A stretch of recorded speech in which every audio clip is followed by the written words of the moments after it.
तो आप लोगों को पता होगा कि मैंने जो है 100 तक क्वेश्चन करा दिया था सुबह वाला वीडियो में। शाम को भी मैंने 120 से ऊपर प्रश्न मैंने दिया। तो मैं अब डेली कोशिश करता हूँ कि कम से कम 200 प्रश्न आप डेली अभी से पढ़ें, ठीक है, और पूरा नॉलेज लो। साथ में बीच में मैं आपको थ्योरी का कॉन्सेप्ट का भी वीडियो दे रहा हूँ। मैं कोशिश कर रहा हूँ कि ज़्यादा से ज़्यादा आप लोग सीखें, ज़्यादा से ज़्यादा प्रैक्टिस करें। देखिए, एक दिन में अगर जॉब के लिए अभी आपको 10 घंटा भी पढ़ना पड़े तो बिल्कुल मैं यही सजेशन करूँगा कि पढ़िए। समझ रहे हैं ना? अभी अगर आपको 10 घंटा भी पढ़ना पड़े तो बिल्कुल पढ़िए। 2 घंटा मेरे वीडियो देखना पड़े, देखिए। 2 घंटा कहीं और देख रहे हैं, देखिए। 2 घंटा थ्योरी पढ़ रहे हैं, पढ़िए। लेकिन जीवन सँवारने के लिए हर वो एक उपाय करना चाहिए जो आपके बेहतरी के लिए हो। समझ रहे हैं? चलिए शुरू करते हैं इसी वीडियो के साथ। वीडियो मैं तो अभी 60 से ऊपर कर चुका हूँ। जो लोग कंटिन्यू से पिछले 2-3 महीना से देख रहे हैं, जब से फॉर्म भराना शुरू हुआ, वास्तव में उनको बहुत सारे नॉलेज हुआ होगा। तो चलिए वीडियो को शुरू करते हैं, ठीक है ना? 100 वीडियो तक कर चुके थे। नेक्स्ट हम लोग चलते हैं यहाँ पे 101 से 200 तक आज हम लोग फिर से शुरू करेंगे, ठीक है ना? देखिए, क्वेश्चन क्या पूछा था आपके सामने में है, देख लीजिए। कहता है दर्दयुक्त मासिक धर्म पेनफुल मेंस्ट्रुएशन क्या कहलाता है? तो पेनफुल मेंस्ट्रुएशन जो कहलाता है, अगर पेन वाला हो, मासिक धर्म में कठिनाइयाँ हो, तो उसे डिस्मेनोरिया कहते हैं। डी फॉर डिफ़िकल्ट, मेनोरिया, डिस्मेनोरिया, ठीक है? एमनोरिया होता है जहाँ पे मासिक धर्म पूर्णतः बंद हो जाता है। अब्सेंस ऑफ मेंस्ट्रुएशन यानी अब्सेंस ऑफ मेंसेज यानी मासिक धर्म का पूर्णतः बंद होना, ठीक है। ओलिगोमेनोरिया होता है जो नॉर्मल से कम हो जाता है मासिक धर्म। और हाइपोमेनेरिया भी जो है आपको वही होता है कि कम जाना, समझ गए? तो आपके ये 4 ऑप्शन है, इसमें राइट आंसर जो होंगे वो ऑप्शन नंबर डी होगा, डिस्मेनोरिया। ओके, आगे बढ़ते हैं। 102 क्वेश्चन है, मासिक चक्र का अनुपस्थित होना क्या कहलाता है? मेंस्ट्रुअल साइकिल का अनुपस्थित होना क्या कहलाता है? तो अभी मैंने बताया अनुपस्थित होना मतलब एमनोरिया, ए फॉर अब्सेंस और मेनोरिया अब्सेंस, ठीक है। आगे बढ़ते हैं। नेक्स्ट क्वेश्चन है, सेनाइल वेजिनाइटिस का अर्थ क्या है? सेनाइल वेजिनाइटिस का अर्थ क्या है? मेनोपॉज के बाद वुमेन में होने वाला वेजिनल इन्फ्लामेशन, फैलोपियन ट्यूब्स का इन्फ्लामेशन, ओवरी का इन्फ्लामेशन, गर्भाशय गुहा में पस का एकत्रित होना। तो सेनाइल वेजिनाइटिस का मतलब होता है कि जब मेनोपॉज हो जाता है। मेनोपॉज क्या होता है? आप लोग जानते हैं कि एक ऐसा चक्र होता है, लगभग यह 45 से 50 वर्ष के उम्र में मेनोपॉज होता है, जहाँ पे महिला जनन क्षमता खो देती है और मासिक धर्म आना बंद हो जाता है। तो मेनोपॉज के बाद जो महिलाओं में वेजिनल इन्फ्लामेशन होता है, इसी को सेनाइल जो है आपको क्या कहा जाता है? सेनाइल इन्फ्लामेशन कहा जाता है। आगे हम लोग बढ़ते हैं। 104 है, सल्फेंजाइटिस से क्या समझते हैं? बहुत अच्छा क्वेश्चन है। देख लीजिए, सल्फेंजाइटिस से क्या कहते हैं? सल्फेंजाइटिस से क्या कहते हैं? तो सल्फेंजाइटिस का मतलब होता है फैलोपियन ट्यूब का इन्फ्लामेशन, ठीक है। फैलोपियन ट्यूब का इन्फ्लामेशन सल्फेंजाइटिस कहलाता है। ओके, आगे बढ़ते हैं। 105 है, एक फीमेल में द्वितीयक लैंगिक लक्षणों सेकेंडरी सेक्सुअल कैरेक्टरिस्ट का विकास क्या कहलाता है? यानी एक स्त्री में द्वितीयक लैंगिक लक्षण, ठीक है, द्वितीयक लैंगिक लक्षण जो होता है वह उसके विकास को क्या कहते हैं? तो हम सब लोग जानते हैं इसे प्यूबर्टी कहते हैं। जब यौना आरंभ एक लड़की में शुरू होता है तो उसमें फीमेल में द्वितीयक सेकेंडरी सेक्सुअल कैरेक्टरिस्ट दिखते हैं, समझ रहे हैं? आगे बढ़ते हैं। 106 नंबर है, एक फीमेल में आने वाला प्रथम मासिक धर्म क्या कहलाता है? एक महिला, एक फीमेल लड़की में प्रथम मासिक धर्म आता है तो उसे हम लोग क्या बोलते हैं? तो उसे मेनार्की बोलते हैं। मेनार्की प्रथम होता है। मेनोपॉज का मतलब होता है बंद हो जाना, एक ऐसे समय जहाँ पे महिला अपने जनन क्षमता खो देती है, समझ गए? उसका बच्चे का जो गर्भाशय का जो प्रेगनेंसी होने की जो संभावना होता है वो ख़त्म हो जाता है मेनोपॉज में। बात समझ रहे हैं? आगे बढ़ते हैं। आगे है नेक्स्ट क्वेश्चन, एक महिला में 2 मासिक चक्रों के बीच की अवधि प्रायः कितनी होती है? समझ रहे हैं? तो एक महिला में मासिक चक्र की जो अवधि का जो 2 मासिक चक्र होता है उनके बीच का अवधि बेसिकली 28 से 30 दिन का होता है। आप लोग जानते हैं प्रत्येक 28 दिन पर यह साइकिल पुनः शुरू हो जाता है, तो उसी के तहत दोनों का गैप पूछ रहा है, तो 28 से 30 दिन, समझ रहे हैं? आगे बढ़ते हैं। यहाँ पे एक महिला की मेनार्की की एज क्या होती है? अभी मैंने बताया यौना आरंभ कब शुरू होता है, उसी समय मेनार्की भी शुरू होता है। मेनार्की क्या होता है? प्रथम मेंसेज को कहते हैं मासिक धर्म को। तो यह बेसिकली कितने एज में प्रारंभ हो जाता है? तो जब यौनारंभ शुरू हो जाता है तब यह मेनार्की भी आने लगता है, आ जाता है। समझ गए? तो राइट आंसर क्या होगा? 11 से 13 वर्ष। क्या होगा? 11 से 13 वर्ष। ठीक है। आगे है 109 नंबर क्वेश्चन है, एक महिला में मेनोपॉज की उम्र क्या होती है? जहाँ पे मासिक धर्म बंद हो जाता है, बच्चे देने की क्षमता खत्म हो जाती है, तो उसे हम लोग क्या कहते हैं? उसे हम लोग कहते हैं 45 से 50। अभी हम लोग आप लोग को बताए भी हैं। ठीक है। आगे बढ़ते हैं। तो नेक्स्ट क्वेश्चन है, मासिक चक्र की प्रोलेफरेटिव अवस्था, प्रोलिफरेटिव फेज के बारे में ट्रू सेंटेंस है। तो प्रोलिफरेटिव फेज के बारे में जो ट्रू सेंटेंस है वो क्या है? तो ट्रू सेंटेंस अपन यही है कि यह मेंसेज के साथ स्टार्ट जो है हो जाता है तथा ओवुलेशन के साथ समाप्त हो जाता है। यानी प्रोलिफरेटिव फेज का मतलब होता है, समझ लीजिए, अगर आपसे एग्जाम में पूछे कि आप इनमें से प्रोलिफरेटिव फेज में क्या होगा, तो प्रोलिफरेटिव फेज में मेंसेज से शुरू होता है और ओवुलेशन के साथ समाप्त हो जाता है। समझ गए? चलिए, ये चीज़ समझ गए। आगे बढ़ते हैं। नेक्स्ट क्वेश्चन है, निम्न में मेंस्ट्रुएशन साइकिल की मेंस्ट्रुअल फेज के बारे में ट्रू सेंटेंस क्या है? जो मेंस्ट्रुअल साइकिल होता है, इस मेंस्ट्रुअल फेज के बारे में ट्रू सेंटेंस क्या जानते हैं? बोलो। प्रोलिफरेटिव फेज के जो बारे में आप लोग जान गए। अब हमें पूछ रहा है मेंस्ट्रुअल जो है फेज के बारे में। ठीक है। तो मेंस्ट्रुअल फेज के बारे में क्या जानते हैं? हम यही जानते हैं कि इस फेज के दौरान योनि से भारी ब्लीडिंग होता है। ठीक है ना? तो ये बातें आप लोग समझ गए। आगे है, नेक्स्ट क्वेश्चन है, मासिक चक्र की मेंस्ट्रुअल फेज की अवधि जो है कितनी होती है? तो हम लोग जानते हैं कि जो मेंसेज होता है 3 से 5 दिन लगभग चलता है, सब लोग जानते हैं। ठीक है। तो राइट आंसर 3 से 5 दिन होता है। समझ गए? यानी जो मेंसेज जो होता है ना, वही अवधि मेंस्ट्रुअल फेज कहलाता है। ठीक है। तो ये आपके मेंस्ट्रुअल जो फेज होता है 3 से 5 दिन का होता है। ओके। आगे है 30 नंबर, मासिक चक्र की प्रोलिफरेटिव फेज की अवधि कितनी होती है? यानी मेंसेस से शुरू होता है और ओवुलेशन पर समाप्त हो जाता है। तो यह ओवुलेशन कितने दिन में होता है? ये क्वेश्चन यहाँ से यही बना है।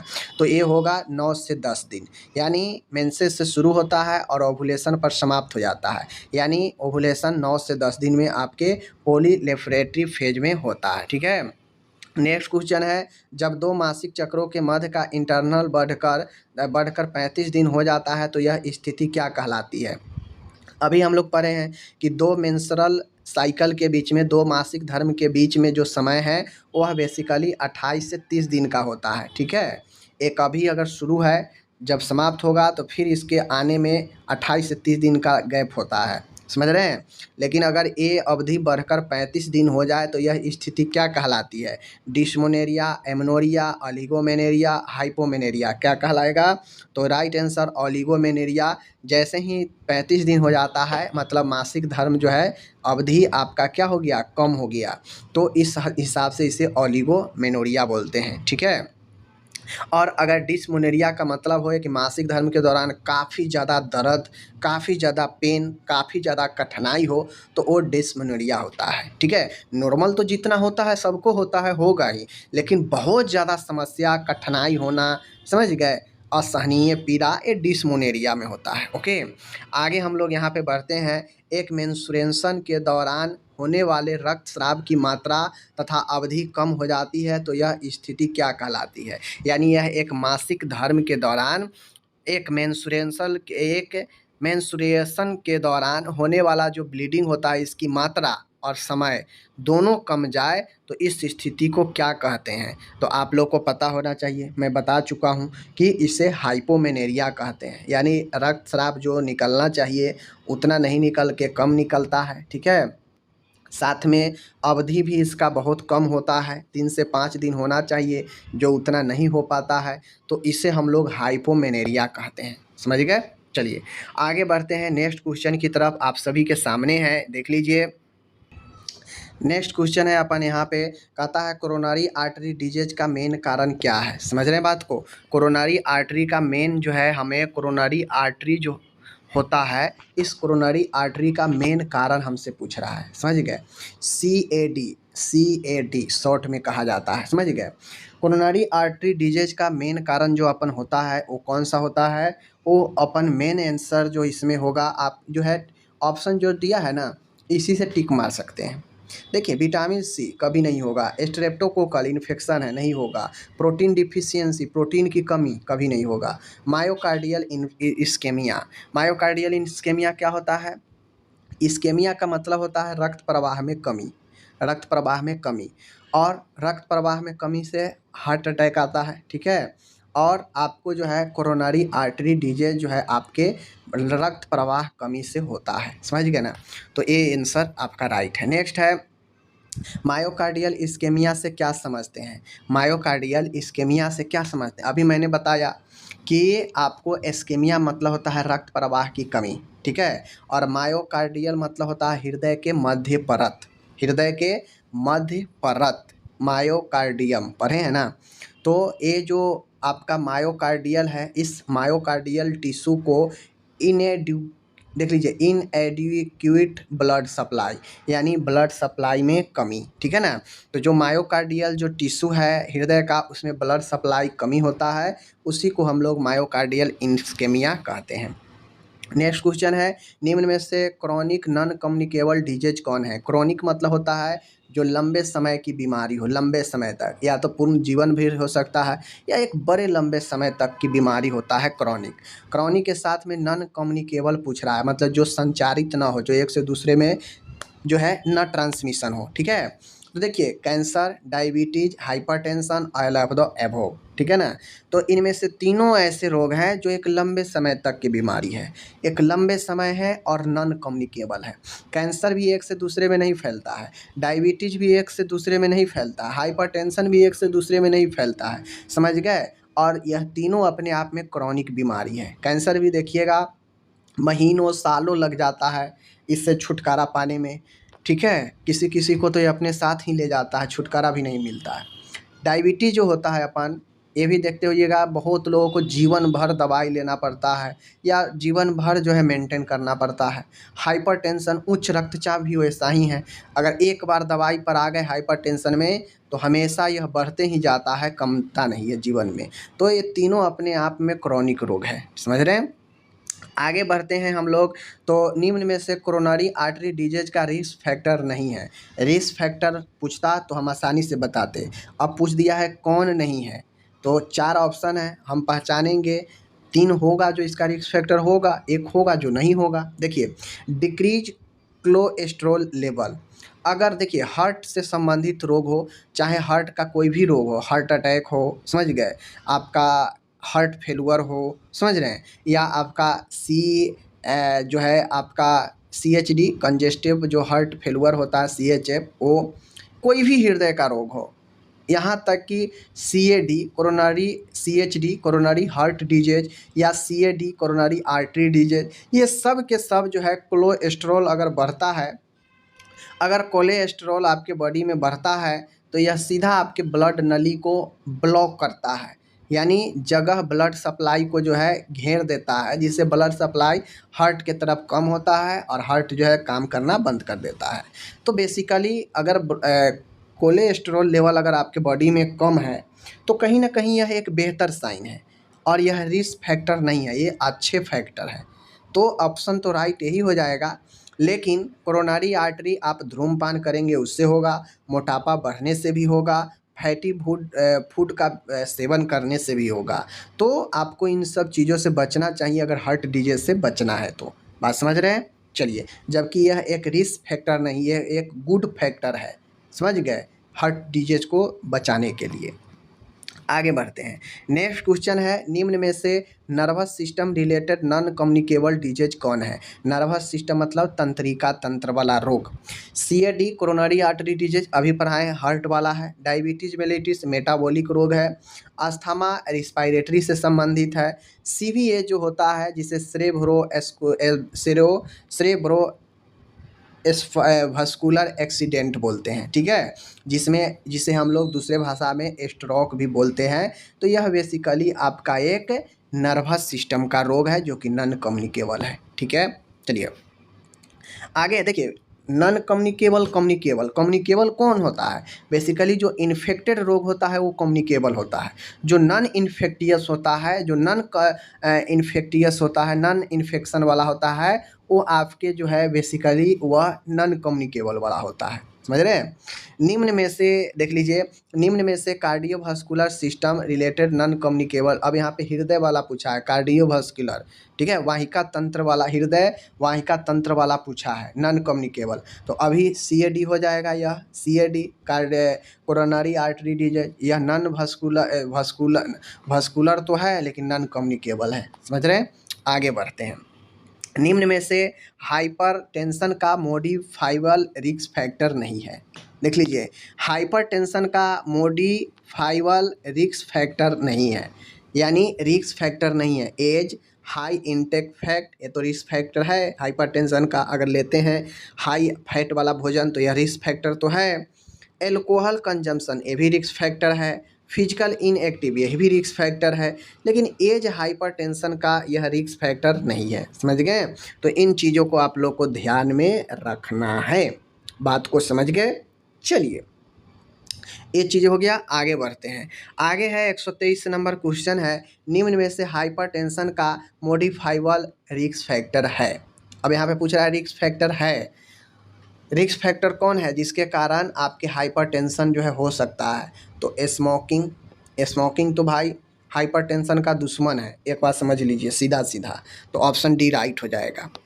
आगे है 124 है, एक्यूट एमआई के इस नाम से भी जाना जाता है। एक्यूट को हम लोग और किस नाम से भी जानते हैं।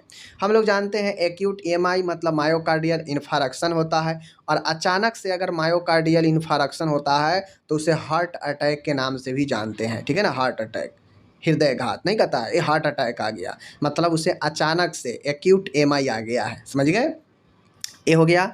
अब हम लोग आगे बढ़ते हैं। आगे है, निम्न में से हार्ट अटैक का रिस्क फैक्टर कौन है। तो हार्ट अटैक का रिस्क फैक्टर कौन कौन है।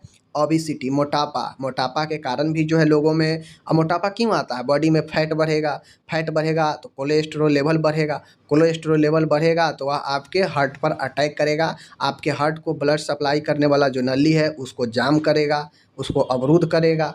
तो मोटापा, हाइपरटेंशन भी, एलिवेटेड कोलेस्ट्रॉल लेवल यानी कोलेस्ट्रॉल लेवल का बढ़ा हुआ, ये सब के सब रिस्क फैक्टर है हार्ट अटैक का। समझ गए। हार्ट अटैक का या यूँ कहे तो हाइपरटेंशन का भी ये सब के सब रिस्क फैक्टर है। बात समझ रहे हैं। चलिए, नेक्स्ट क्वेश्चन है, कार्डियक डिजीज के होने की रिस्क उम्र बढ़ने के साथ, देखिए उम्र बढ़ने के साथ हृदय वाला रोग बढ़ता है। समझ गए। देखिए होने के लिए किसी में कोई भी रोग हो सकता है, लेकिन जो मेडिकल साइंस कहता है कि जैसे जैसे एज बढ़ती है वैसे वैसे हृदय रोग का रिस्क भी बढ़ता है। तो ऑप्शन नंबर क्या होगा, ऑप्शन नंबर ए होगा, इज द राइट आंसर। समझ रहे हैं। चलिए आगे बढ़ते हैं। 127 है, हाइपरटेंशन है। हाइपरटेंशन क्या है, हाइपरटेंशन क्या है। तो हाइपरटेंशन तो एक क्रोनिक रोग है, आप पढ़ चुके हैं, लेकिन क्रोनिक के साथ में यह जो है आपके नॉन कम्युनिकेबल भी है। एक्यूट नॉन क्रोमेट, एक्यूट तो कभी होगा नहीं। हाइपरटेंशन ऐसा होता है कि अचानक से आया और ख़त्म हो गया, ठीक हो गया, ऐसा तो है नहीं। तो एक्यूट तो होगा नहीं, एक्यूट कम्युनिकेबल तो है नहीं भाई, क्रॉनिक कम्युनिकेबल होगा नहीं। तो ऑप्शन नंबर बी राइट होगा। आगे हम लोग बढ़ते हैं। नेक्स्ट है 28 नंबर, प्रायः किस एज के बाद हाइपरटेंशन होने की रिस्क बढ़ जाती है, यानी किस एज में व्यक्ति को हाइपरटेंशन होने का रिस्क भी बढ़ने लगता है। तो जब व्यक्ति लगभग 50 प्लस जाता है तो ये रिस्क बढ़ने लगता है। तो ऑप्शन में हमारा 55 से 60 है, तो ये राइट हो जाएगा। ओके, आगे बढ़ते हैं। आगे क्वेश्चन है, प्राइमरी हाइपरटेंशन को इस नाम से भी जानते हैं। प्राइमरी हाइपरटेंशन को हम लोग अन्य किस नाम से भी जानते हैं। तो प्राइमरी हाइपरटेंशन को हम लोग किस नाम से जानते हैं। तो हम लोग जो जानते हैं प्राइमरी हाइपरटेंशन को, वह जानते हैं हम लोग आइडियोपैथिक हाइपरटेंशन, आइडियोपैथिक हाइपरटेंशन। ठीक है, idiopathic hypertension, option number C.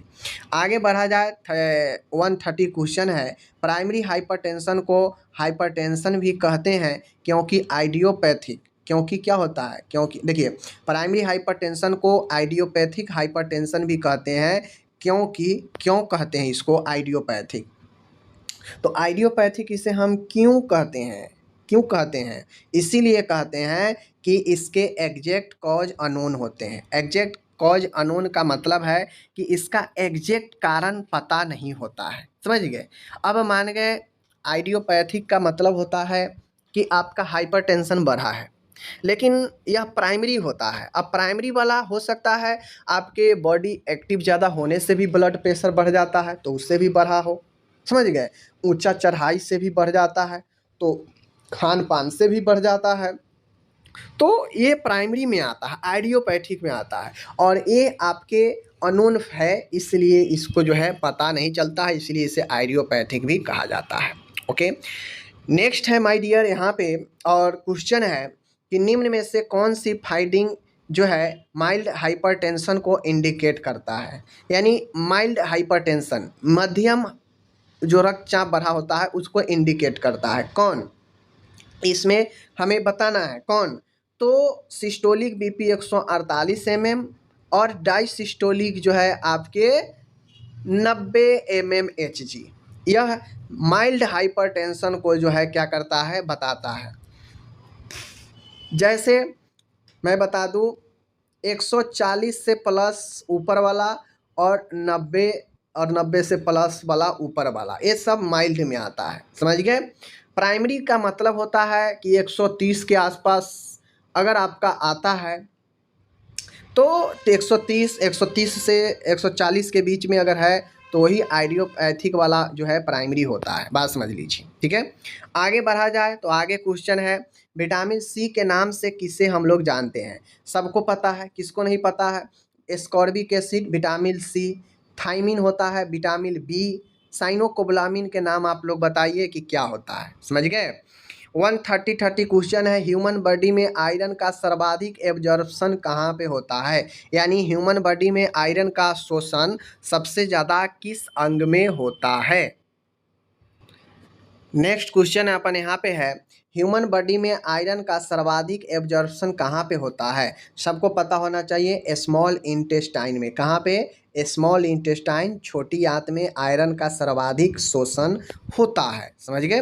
आगे मैं बढ़ूँ तो आगे क्वेश्चन है यहाँ पे कि निम्न में से कौन सा न्यूट्रिएंट एनर्जी का मेन स्रोत होता है। एनर्जी का मेन स्रोत कौन होता है इसमें, कार्बोहाइड्रेट, प्रोटीन, फैट या मिनरल, कौन होता है। तो सबको पता होना चाहिए कि कार्बोहाइड्रेट मेन सोर्स होता है आपके न्यूट्रिशन एनर्जी का, option number A, option number A, ठीक है।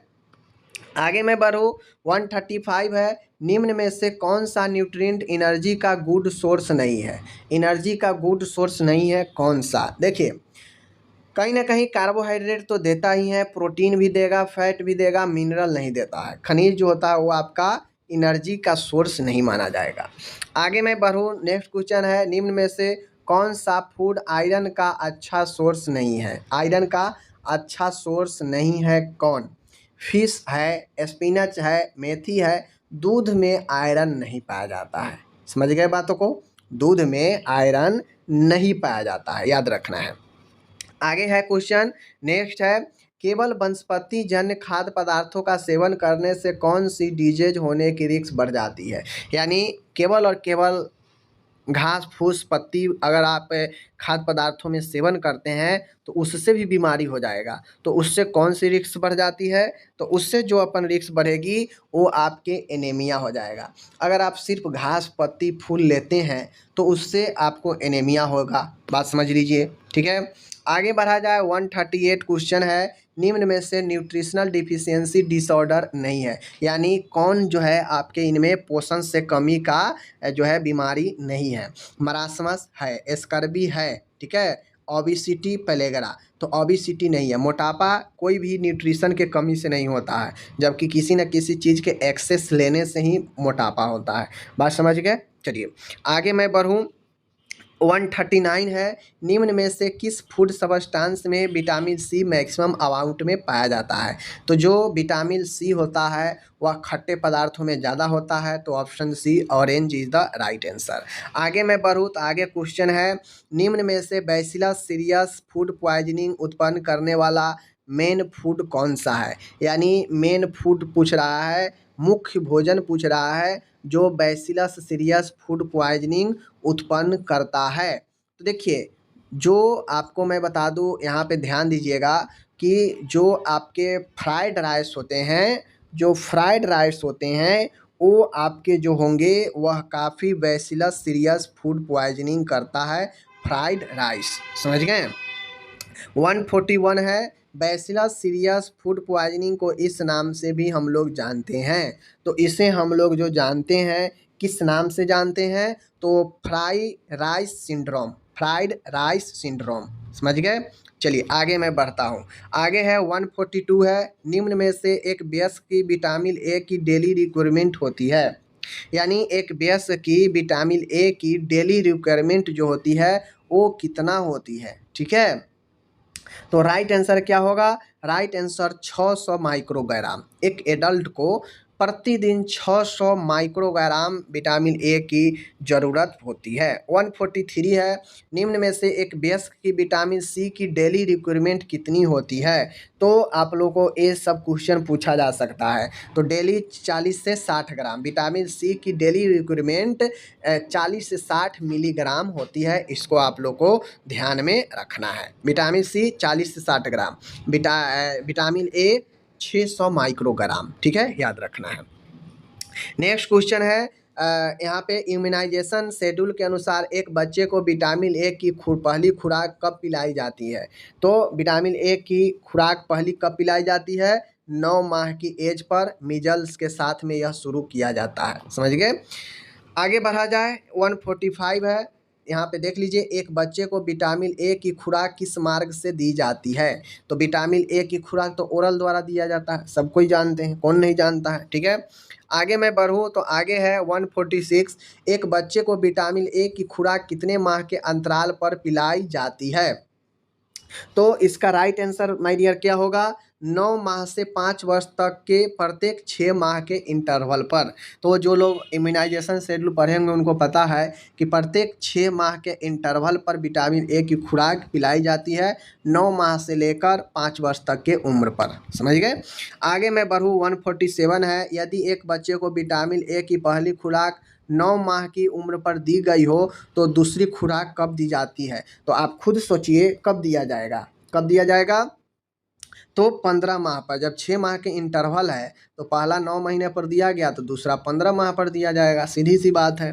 समझ रहे हैं। 148 है, निम्न में से विटामिन के बारे में सत्य कथन क्या है। विटामिन के बारे में सत्य कथन हमसे यहाँ पे पूछा जा रहा है। तो विटामिन के बारे में सत्य कथन ये है कि यह मुख्य रूप से प्रोटेक्टिव होता है, प्रोटेक्शन प्रदान करता है बॉडी को।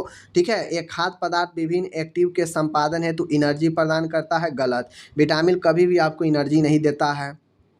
यह टूटे फूटे ऊतकों को रिपेयरिंग का कार्य करता है, गलत। ये कार्य कौन करता है, ये आपके प्रोटीन करता है। ठीक है, और ये आपका ये प्रोटेक्शन का काम करता है बॉडी में। समझ रहे हैं। तो 148 यहाँ पे समाप्त हो गया। आज 48 नंबर। नेक्स्ट क्वेश्चन अपन यहाँ पे आ गया। नेक्स्ट क्वेश्चन क्या कहता है, देख लीजिए कि फ्लोरेंस नाइटिंगेल का जन्म किस देश में हुआ था। तो आप लोग को पता है इटली में इसका जन्म जो है, आपको फ्लोरेंस नाइटिंगेल का जन्म इटली में हुई थी।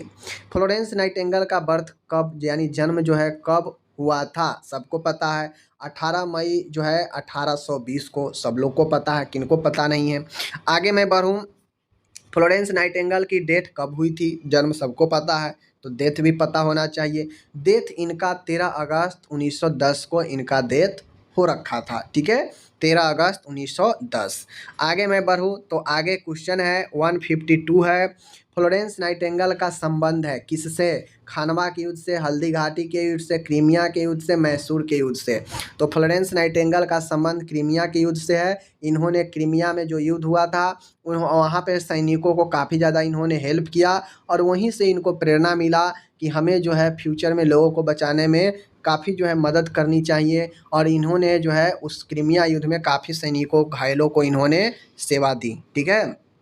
153 है, अपर आर्म में बीपी मेजर करते समय स्टेटोस्कोप के चेस्ट को कहाँ रखा जाता है। चेस्ट को जो आप स्टेटोस्कोप के जो चेस्ट पीस होता है उसको कहाँ रखा जाता है, फीमोरल आर्टरी के ऊपर, रेडियल आर्टरी के ऊपर, एक्सिलरी आर्टरी के ऊपर, ब्रेकियल आर्टरी के ऊपर। तो आपको एक चीज़ पता होना चाहिए माय डियर, क्या पता होना चाहिए, तो आपको एक पता होना चाहिए कि ब्रेकियल आर्टरी के ऊपर जो है आपको रखा, अगर आपको ऊपरी वाले बाहों में ऊपरी आर्म में अगर बीपी मेजर करते समय आपको स्टेथोस्कोप लगाना है तो वह चेस्ट के ब्रेकियल आर्टरी के ऊपर रखा जाता है। ठीक है, इसको ध्यान रखना है।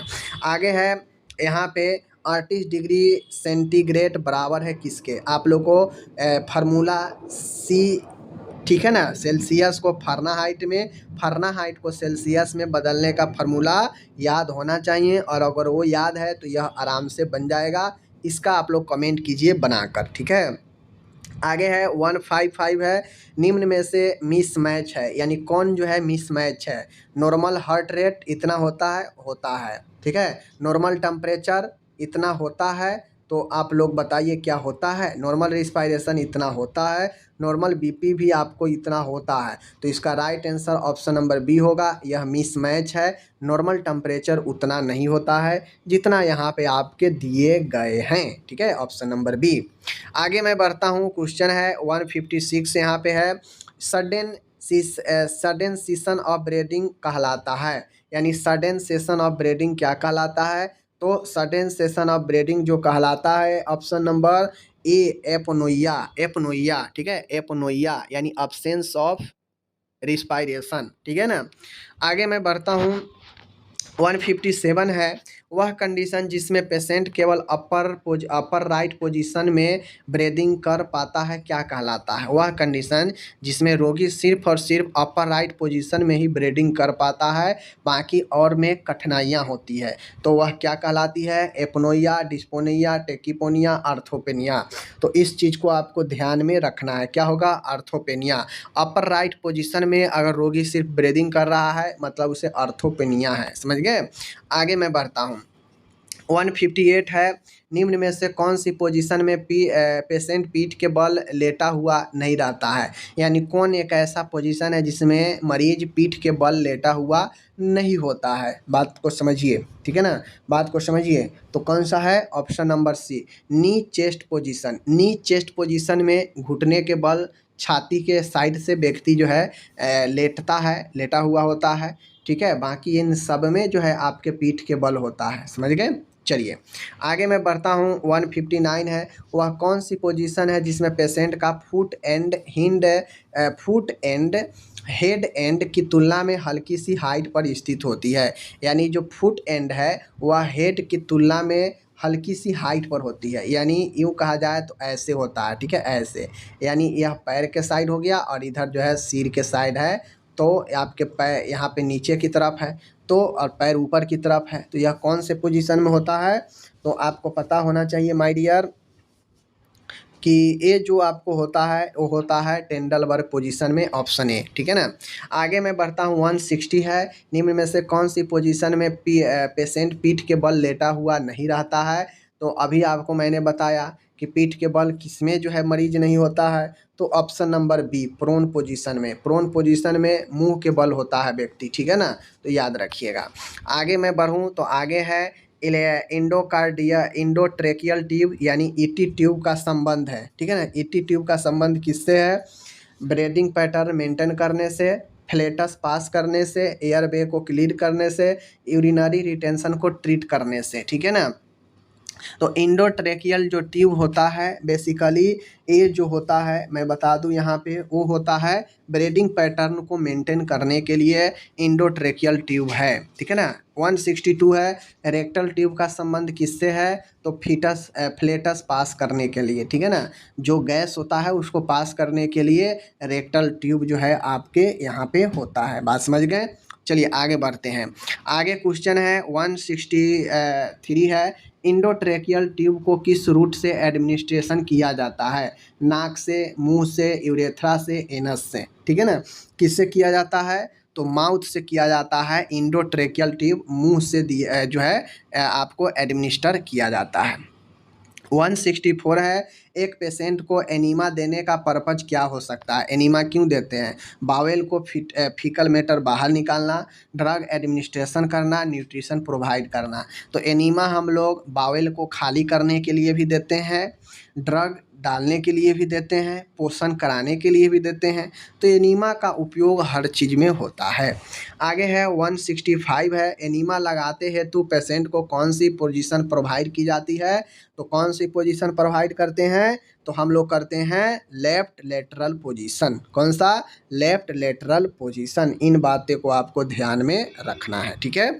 आगे मैं बढ़ूँ तो आगे है ब्रीदिंग को इम्प्रूव करने के लिए पेशेंट को दी जाने वाली पोजीशन कौन सी है? ठीक है ना, कौन सी पोजीशन है? तो वो पोजीशन है फाउलर पोजीशन। जो हृदय से पीड़ित श्वसन से पीड़ित मरीज है उसको फाउलर पोजीशन ही दिया जाता है, ठीक है।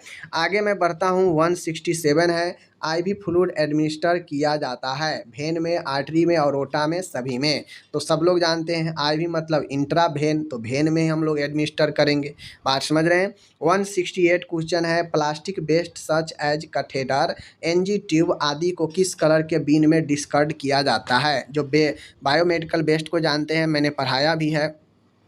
तो प्लास्टिक वेस्ट होता है ये सब, चाहे वो कैथेटर हो चाहे एनजी ट्यूब हो, इसको किस कलर के डस्टबिन में हम लोग डिस्कार्ड करते हैं, मीन्स डालते हैं। सीधी सीधी बात है, समझ गए। तो इसको हम लोग कहाँ पे डालते हैं? रेड कलर के बिन में। इसको आप लोग को ध्यान में रखना है, ओके। 169 है, यहाँ पे देख लीजिए, शार्प वेस्ट जैसे नीडिल आदि को किस कलर के बीन में डिस्कार्ड किया जाता है? यानी नुकीले जैसे नीडिल वगैरह हो गया, तो नुकीले जो भी हैं उन सभी को किस कलर के बीन में डाला जाता है? तो उन सभी को जो डाला जाता है ब्लू कलर के बीन में। इन सब को आपको ध्यान में रखना है, ठीक है। आगे बढ़ते हैं। नेक्स्ट क्वेश्चन यहाँ पे है, क्वेश्चन क्या है कि निम्न में से एसाइटिस का कारण क्या है? एसाइटिस मतलब होता है पानी भरना, ठीक है ना, पेट में पानी भरना। तो एस्टाइटिस का मतलब है पेट में पानी भरना। तो इसका कारण क्या हो सकता है? हाइपोएल्बुमिनिया, हाइपर एल्बुमिनिया, हाइपरकैलेमिया और डिहाइड्रेशन। तो एसाइटिस का कारण हाइपोएल्बुमिनिया हो सकता है, समझ रहे हैं। चलिए आगे क्वेश्चन है यहाँ पे, एक व्यक्ति को हॉस्पिटल में प्राप्त होने वाला इन्फेक्शन क्या कहलाता है? तो जो हॉस्पिटल में इन्फेक्शन होता है उसे हम लोग नोजोकोमियल इन्फेक्शन कहते हैं, ठीक है ना। आगे है नेक्स्ट क्वेश्चन है, किसी नैदानिक डायग्नोस्टिक या उपचार प्रोसीजर के कारण होने वाला इन्फेक्शन, यानी कोई डायग्नोसिस करते समय या उपचार करते समय अगर इन प्रोसेस के दौरान अगर इन्फेक्शन होता है तो उसे क्या कहते हैं? उसे हम लोग जो कहते हैं, कौन सा कहते हैं? तो उसे हम लोग जो बोलते हैं वो बोलते हैं लैट्रोजेनिक इन्फेक्शन, ठीक है ना, लैट्रोजेनिक इन्फेक्शन, ठीक है। आगे है यहाँ पे देख लीजिए, पैरोटाइटिस का अर्थ क्या है? पैरोटाइटिस का अर्थ क्या है? पैरोटिड ग्लैंड का इन्फ्लामेशन, ठीक है, ऑप्शन नंबर ए। आगे बढ़ते हैं हम लोग 174 है, एस्टोमेटाइटिस से क्या समझते हैं? तो एस्टोमेटाइटिस से हम यही समझते हैं कि ओरल म्यूकोसा का इन्फ्लामेशन, यानी मुंह में जो म्यूकोसा है उसका इन्फ्लामेशन, ओके। आगे मैं बढ़ता हूँ 175 है, निम्न में से अल्सरेटिव एस्टोमेटाइटिस के बारे में फॉल्स सेंटेंस है, यानी अल्सरेटिव एस्टोमेटाइटिस के बारे में फॉल्स सेंटेंस क्या है? तो फॉल्स क्या है? उम्र बढ़ने के साथ इसकी रिस्क कम हो जाती है। उम्र बढ़ने के साथ तो और भी कोई चीज़ का जो है बढ़ता ही है, तो कम होने की तो संभावना है नहीं, ठीक है। चलिए आगे बढ़ते हैं। आगे है यहाँ पे एक्लेजिया है। एक्लेजिया क्या है? एक्लेजिया क्या है? तो एक्लेजिया एक प्रकार का इसोफेगल डिसऑर्डर है। एक्लेजिया में होता यह है कि व्यक्ति जो है निगल नहीं पाता है भोजन, यानी उसका जो इसोफेगस होता है वह नली में ठीक से क्रमांकुंचन गति नहीं हो पाता है, जिसके कारण व्यक्ति जो है भोजन नीचे की तरफ नहीं निगल पाता है, समझ गए। तो यही एक्लेजिया होता है। आगे मैं बढ़ूँ तो ग्लोसाइटिस से क्या अभिप्राय है? तो ग्लोसाइटिस का मतलब होता है टंग का इन्फ्लामेशन। क्या होता है? टंग का इन्फ्लामेशन जो है आपके ग्लोसाइटिस कहलाता है, ओके। आगे मैं बढ़ूँ 178 है, जिंजिवाइटिस से क्या समझते हैं? तो जिंजिवाइटिस का मतलब होता है गम का इन्फ्लामेशन, ठीक है ना, गम का इन्फ्लामेशन। आगे मैं बढ़ूँ 179 है, एक डिसऑर्डर जिसमें एसोफेगस से होकर इंजेस्टेड फूड की प्रॉपर मोटिलिटी नहीं हो पाती है, यानी वही मूवमेंट नहीं हो पाती है नीचे की तरफ, तो उसे ही हम लोग एक्लेजिया बोलते हैं, ठीक है ना, याद रखिएगा, ठीक है। चलिए आगे है 180 है कि मुंह से बदबू आना क्या कहलाता है। मुंह से बदबू आना हेलिटोसिस कहलाता है, ऑप्शन नंबर बी। ओके, आगे मैं बढ़ूँ 181 है, निम्न में से एक्लेसिया का सबसे प्रारंभिक लक्षण कौन सा है। तो एक्लेसिया का सबसे प्रभावी जो लक्षण होता है डिस्फेजिया होता है, निगलने में परेशानी होती है, व्यक्ति को निगलने में कठिनाई होता है। ओके, आगे है 182 है, GERD का फुल फॉर्म क्या है। तो इसे हम लोग गैस्ट्रो इसोफेगल रिफ्लक्स डिजीज बोलते हैं, ऑप्शन नंबर ए। ठीक है, आगे मैं बढ़ता हूँ 183 है, गर्ड के पेशेंट को किस प्रकार की डाइट लेने की सलाह दी जाती है। तो गर्ड के जो पेशेंट होते हैं उनको बोलना जाता है कि लो फैट, हाई प्रोटीन और हाई फाइबर वाले भोजन ले ताकि आसानी से पच सके। ठीक है, इन चीज़ों को ध्यान में रखा जाता है। 184 है, निम्न में से गैस्ट्राइटिस का कारण या जोखिम कारक क्या है। तो एल्कोहल का सेवन, चाय कॉफ़ी का सेवन, कंटेमिनेंट फूड का सेवन। देखिए, कोई व्यक्ति अगर एल्कोहल का लगातार सेवन कर रहा है, चाय कॉफ़ी पी रहा है और दूषित भोजन का सेवन कर रहा है, तो इन सब मामले में गैस्ट्राइटिस का कारण हो सकता है, जो ऑप्शन नंबर डी होगा इनमें से सभी। आगे है 185 है, निम्न में से एंटी डायरियल ड्रग कौन है। एंटी डायरियल ड्रग कौन है। Codeine sulphate, loperamide, hydrochloride, omeprazole और ए एंड बी। तो मैं आपको बता दूं राइट आंसर ऑप्शन नंबर कौन सा होगा। आगे देखिए यहाँ पे